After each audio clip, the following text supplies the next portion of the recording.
What is up, everybody? Today, back with a short video, and I just wanted to talk about Augustine's On the Happy Life just a little bit. And all I want to do is make a 5 to 10-ish minute video on some general advice for reading this text. And I'll throw a couple more videos together in the next couple weeks on the text itself. But I really enjoyed this. It's part of a 4-part series. There are 4 dialogues, and this is volume 2. So you have Against the Skeptics, On the Happy Life, On Order, and the Soliloquies. And these were written in 386 when Augustine was a catechumen. So this is right after his conversion in the garden from Confessions, you might recall.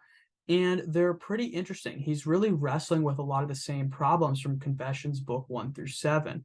Namely, God, what is God, how to conceptualize God, what is evil, how to think about the world, how to think about the soul, how we can possess God, and how we can be happy. And this one is concerned mainly with kind of the ethical life, how to be happy. What are we going to do? So let me just give you a few tips, pieces of advice that have really helped me in reading this text and studying it over a period of a few days. So I think first things first, you should take the text on its own terms, take the text on its own grounds.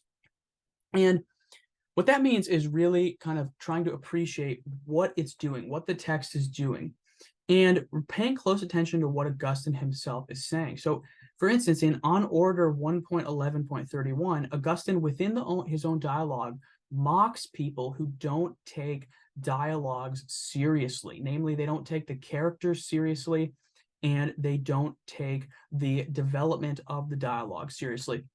And I think this is Augustine actually telling us that we need to do this in our own reading of the dialogues. So for instance here, you should pay close attention to what the movements are in the dialogue, how they are happening, why it is necessary that they happened. Put yourself there and ask yourself, why is it necessary that the text move from this way to this way? What made the movement possible in the text, in the flow of the arguments? And also pay close attention to the characters. So pay close attention to Monica, for instance, because she plays a pivotal role in this dialogue. I think if you pay close attention to the characters and the movement of the text, you will understand it quite a bit better. And this goes for anything, Plato as well. So, with that, I would recommend taking the text on its own grounds, being careful to pay close attention to the movement, the structure of it, and the characters. Then I would also recommend you to put yourself into the text. And in the same On Order, Augustine criticizes Zenobius for failing to do this. And I think he's right. If you are really trying to wrestle with the text, you should put yourself there. And this is going to help you understand it better. It's going to help you really grasp and appreciate what the people are doing. And it's going to help you really follow the arguments. If you're sitting there thinking about, okay, if I was there, what would I be doing? If I was there, why is this person saying this? You're going to grasp the flow of the text quite a bit better than if you were just a passive recipient. So I would do that. I would think about when they're sitting at lunch, what is going on? What would I be experiencing, feeling if I were hearing these arguments? What would I be feeling and experiencing if I saw this objection coming from this person? Pay close attention to the dialogue. It's a dialogue for a reason. Pay close attention to who's doing the talking, how you would respond. Because Augustine wrote these for an audience. He had a scribe transcribe conversation, but he edited these for them to be read by people. And a lot of the details are going to be there for a reason, for you to think about. And then the final thing is just to pay very close attention to this theme of truth throughout this text. This is really the main theme, I think. And I think if you pay close attention, you'll see how truth is identified with some sort of restoration of the soul. The text starts out with a very important discussion of the distinction between the body and the soul. And there's a correlation between things, between the body and the soul. And so the assumption here that's working out, which I'll get into when we go through the first section, is that what happens to the body, there's also a parallel that happens to the soul. So when you nourish your body, there's also a parallel that occurs in the soul, which is nourishing, and your body's nourished by food. The parallel is that your body's nourished, or your mind's nourished by ideas, your soul's nourished by things. And so you get this discussion of sickness in the dialogue, and based upon this assumption that there's a parallel between body and soul, you also have sickness of soul come up. And this comes up in section 14, 15, and 16 in the text with the discussion of the academics.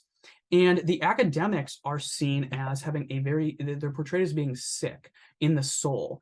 And the antidote seems to be a proper rendering of dialectic, a proper investigation into the problems in the texts, and a proper inquiry which leads in truth as happiness.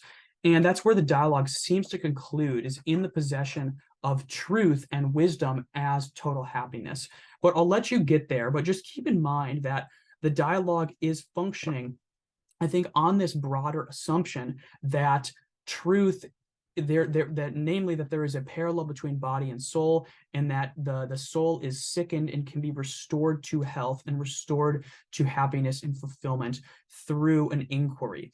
And that leads me to say this last thing, which is that in order to do this, in order to inquire and heal yourself, I think you have to investigate the truth on your own and make it your own. And I think that is one of the most important insights of any dialogue, is that in wrestling with the text and the problems and putting yourself there and taking the text on its own terms, you are making the text and the truth contained in it your own. You're wrestling with them, you're letting the text read you, and you're coming to grips with the problems on your own terms in your own life. And it's only then when you can start to see the healing power of dialectic, which brings you closer and closer to truth and the possession of wisdom and essentially God. So think about that. Let me know what you think. That's just my advice. Feel free to reject it in the comments, but that is what seems to me to be going on in the text, seems to be grounded in the text. So yeah, let me know what you think and have fun with this one.